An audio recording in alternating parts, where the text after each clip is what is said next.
Story ایک ایسے خلا باز کی جسے رشین نے خلا میں مرنے کے لیے تنہا چھوڑ دیا تھا۔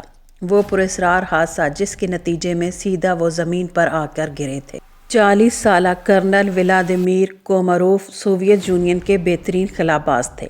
1964 میں کرنل کوماروف خلائی جہاز کی ایک کامیاب پرواز کر کے واپس آ چکے تھے۔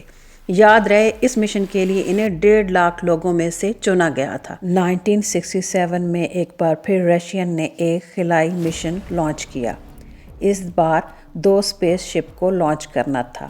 ایک کا نام تھا سویز 1 اور دوسرے کا نام تھا 2۔ پہلے میں کرنل کوماروف کو جانا تھا اور ان کے بعد ان کے پیچھے سویز 2 کو بھیجا جانا تھا۔ کرنل نے اپنا مشن کمپلیٹ کرنے کے بعد اسی دوسرے اسپیس شپ میں بیٹھ کر واپس آنا تھا۔ ان کا مشن تھا زیادہ سے زیادہ اسپیس میں وقت سپینڈ کرنا اور زیادہ سے زیادہ خلا کو آبزرو کرنا۔ مگر ان دونوں جہازوں میں سے ایک جہاز سویز 1 اس میں کچھ تکنیکی خرابیاں آ چکی تھیں۔ یہ وہی جہاز تھا جو سوویت یونین نے چاند پر اترنے کے لیے بنایا تھا۔ یہ قبل از پرواز ہی مسائل کا شکار تھا اور انسان کی پرواز کے لیے مناسب بھی نہیں رہا تھا۔ مگر لینن کی سالگرہ کی مناسبت سے خلائی کارنامہ دکھانے کے لیے سیاسی دباؤ بہت تھا۔ انجینئرز کی رپورٹ اور اعتراضات کو مسترد کرتے ہوئے یہ مشن عجلت میں لانچ کر دیا گیا۔ سویز 1 میں کرنل کوماروف تنہا تھے۔ دوران پرواز ہی انہیں پتہ چل گیا کہ جہاز میں کوالٹی کنٹرول کے مسائل ہیں۔ خلائی جہاز کے نظام نے کام کرنا چھوڑ دیا تھا۔ کرنل کا پہلا پیغام موصول ہوا۔ جہاز کو توانائی فراہم کرنے والی سولر پینل خلا میں کام نہیں کر رہی۔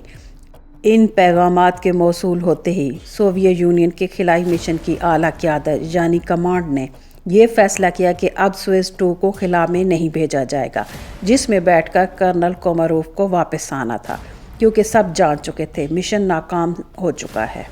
کرنل کوماروف کو آگاہ کیا گیا کہ مشن ختم ہوا اور آرڈر دیا گیا کہ واپسی کے لیے وہ اسپیس شپ کا رخ موڑنے کی کوشش کرے زمین کی طرف۔ زمین پر لمحہ با لمحہ خلائی رپورٹس ریڈیو پر نشر کی جا رہی تھی۔ تمام لوگ بہت ہی پرجوش تھے، مگر اچانک 13 گھنٹے کے لیے ان نشریات کو بند کر دیا گیا۔ کسی کو کچھ پتہ نہیں تھا کہ اس خلائی مشن کے بارے میں کیا ہو رہا ہے۔ ہر طرف ایک بے چینی کی لہر پھیل چکی تھی، کیونکہ کرنل کوماروف سوویت یونین کے بہترین خلا باز تو تھے ہی، بلکہ وہ اب قوم کے ہیرو بھی تھے۔ انہوں نے تمام تر خرابیوں اور دوسروں کی کوتاہیوں کا بوجھ اپنے کندھوں پر اٹھا لیا۔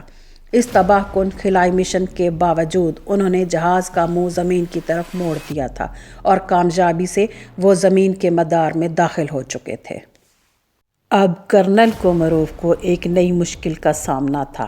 ان کے اسپیس کیپسول کی رفتار کو کم کرنے والی پیراشوٹ کھل نہیں پائی۔ پیراشوٹ کی تاریں الجھ چکی تھیں اور ان کا جہاز پوری قوت کے ساتھ زمین سے آ ٹکرایا۔ کرنل اس ٹکراؤ سے پیدا ہونے والے جھٹکے کے باعث موقع پر ہی مر چکے تھے۔ جہاز کو آگ لگ چکی تھی اور تمام چیزیں جل کر راکھ بن چکی تھیں۔ کرنل نے اپنے آخری پیغام میں سائنسدانوں اور اعلیٰ قیادت کو آڑے ہاتھوں لیا تھا۔ انہوں نے ان کو اپنی کوتاہیوں اور غلطیوں سے سیکھنے کا مشورہ دیا تھا کہ تاکہ دوبارہ کسی کے ساتھ ایسا نہ ہو جو ان کے ساتھ ہوا تھا۔ ان کی وصیت کے مطابق عوام کو ان کی ڈیڈ باڈی دکھائی گئی اور آخری رسومات میں شرکت کا موقع بھی دیا۔ انہیں گولڈ سٹار کا اعزاز دیا گیا، جو سوویت یونین کا دوسرا بڑا اعزاز تھا۔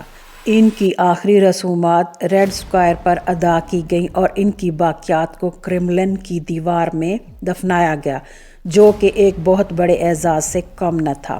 147 امریکن خلا بازوں کی ٹیم نے اپنے اس روسی حریف کو تعزیتی پیغامات میں خراج تحسین پیش کیا۔ اس واقعے کے بعد روس کو صرف 2 سال تک خلائی برتری حاصل رہی، جب تک 1969 میں امریکہ نے اپولو 2 مشن کے ساتھ پہلا انسان چاند پر نہیں اتارا تھا۔ ویڈیو اچھی لگی ہو لائک کریں، سبسکرائب کریں۔ تھینک یو، اللہ حافظ۔